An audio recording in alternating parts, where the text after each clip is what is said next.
वादा निभाने के लिए निष्क्रियों को बीजेपी ज्वाइन करा रहे हैं अर्जुन सिंह। तृणमूल से बीजेपी में ज्वाइनिंग पर जगदल विधायक की प्रतिक्रिया।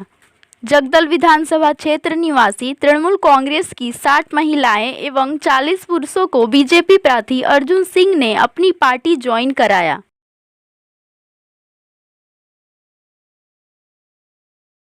ज्वाइनिंग पर अपनी प्रतिक्रिया में जगदल के तृणमूल विधायक सोमनाथ श्याम ने आरोप लगाया कि तृणमूल में निष्क्रिय लोगों को अर्जुन सिंह बीजेपी ज्वाइन करा रहे हैं।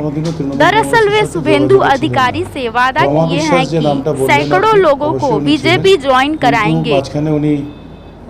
আগেও চলে গেছিলেন বিজেপিতে আমাদের যিনি প্রাক্তন সাংসদ বিদায়ী সাংসদ ওনার সাথে চলে গেছিলেন।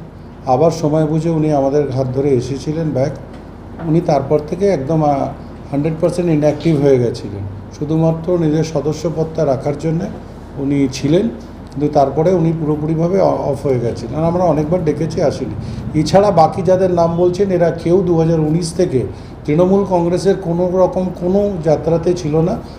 যারা গত 5 বছর ধরে রাজনীতির সঙ্গে কোনো যোগাযোগ নেই সেরকম একটি মানুষ হঠাৎ রাজনীতিতে যোগ দেওয়ানো, এগুলো খালি যেহেতু বিজেপিকেও বলে এসেছে শুভেন্দু অধিকারীকে কি আমাকে জয়েন করাও, আমি প্রত্যেক সপ্তাহে শয়ে শয়ে মানুষ জয়েন করাবো। এটা একটা প্রতিশ্রুতি দিয়েছে যে সেই প্রতিশ্রুতিটাকে পালন করছে।